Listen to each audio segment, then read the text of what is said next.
The Bible teaches that all nations, all leaders, and every individual will stand before the righteous judge. In Gaza, over 30,000 lives have been lost, many of them women and children. Millions face displacement, hunger, and despair. International human rights experts have raised the alarm, some using the word genocide. Others speak of collective punishment. Israel's wars are fought with American weapons. Billions in military aid, advanced technology, and unflinching political support, all backed by the United States. But what if that support isn't just passive?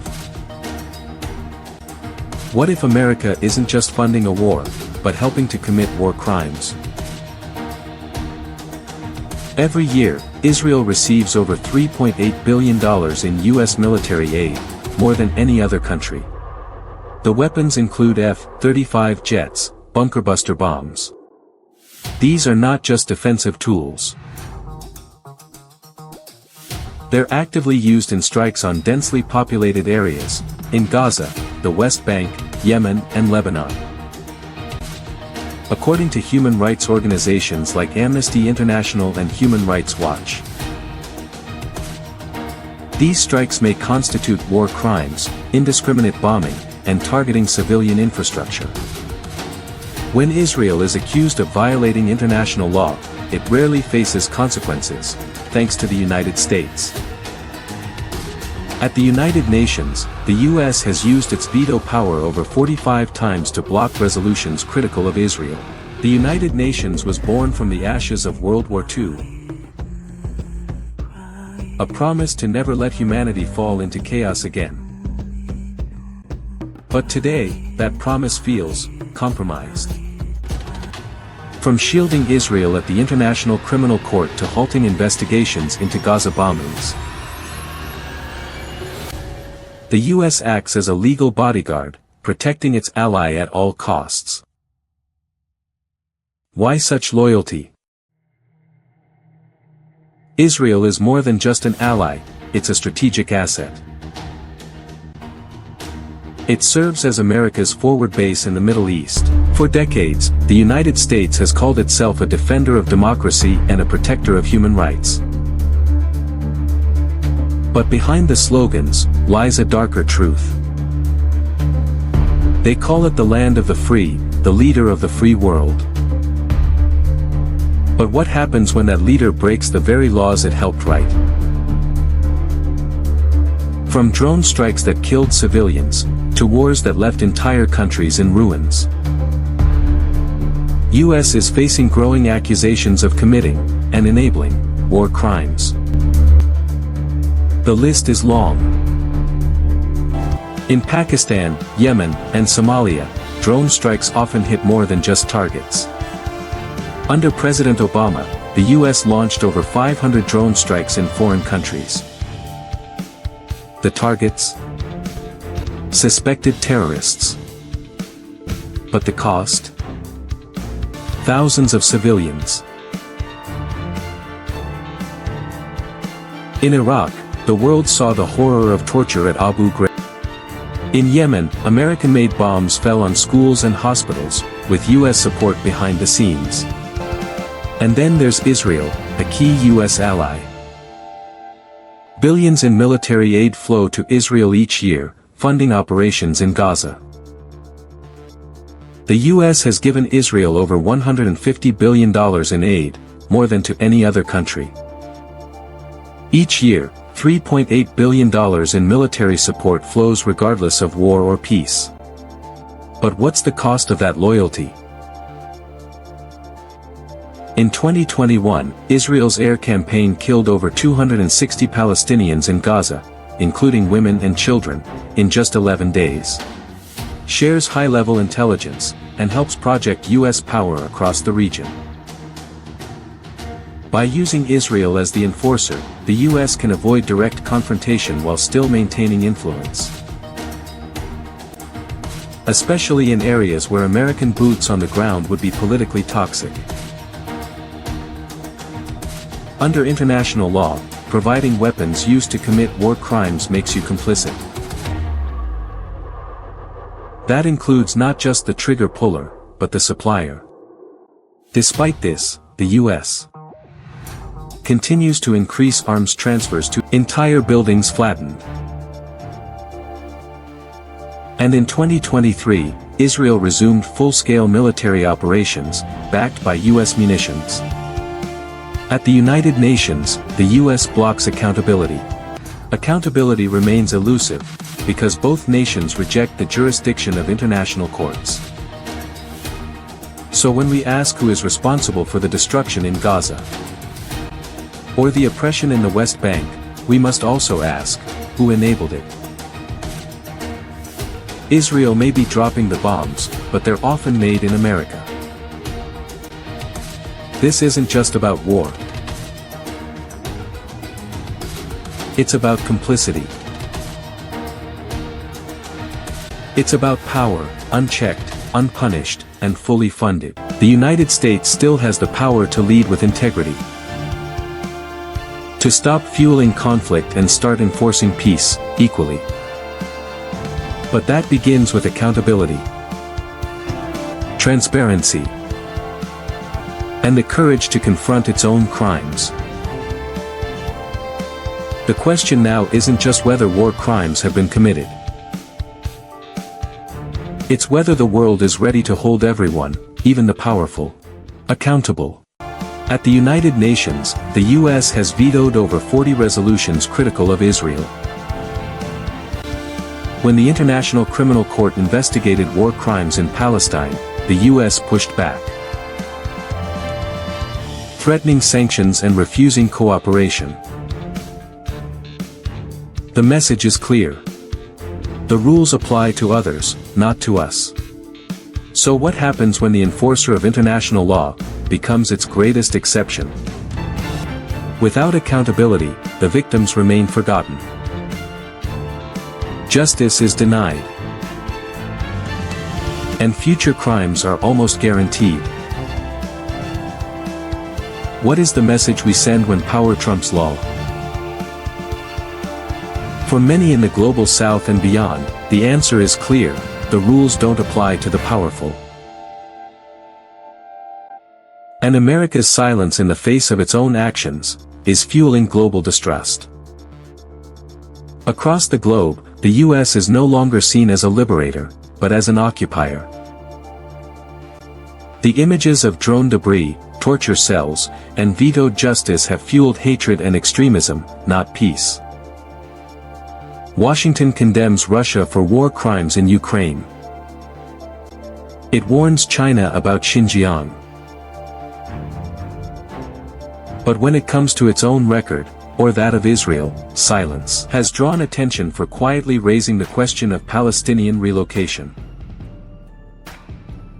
An issue that remains a contentious and sensitive subject in international diplomacy. Trump's team has quietly broached the topic of alternative solutions to the ongoing Israeli-Palestinian conflict. This includes the concept of relocating Palestinian populations from Gaza and the West Bank to neighboring countries such as Jordan or Egypt, or even as far as Sinai. The concept of Palestinian relocation has deep roots in history, particularly in the context of the 1948 Nakba, when over 700,000 Palestinians were displaced during the establishment of the State of Israel. Since then, the Palestinian diaspora has grown, with millions of refugees living in camps across the Middle East. Many in Lebanon, Jordan, and Syria. Despite these past discussions, international law is clear. Forced displacement of people is prohibited under the Fourth Geneva Convention. And no state has the right to relocate populations in occupied territories. Trump's visit in 2025 could be seen as reviving these old ideas, albeit in a more disguised form. Saudi Arabia has historically been one of the strongest advocates for Palestinian rights. repeatedly supporting Palestinian aspirations for statehood and sovereignty.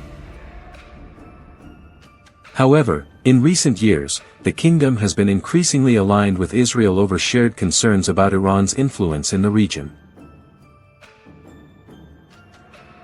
In 2020, the Abraham Accords, which saw Israel normalize relations with the UAE, Bahrain, and Sudan, marked a historic shift in Arab-Israeli relations.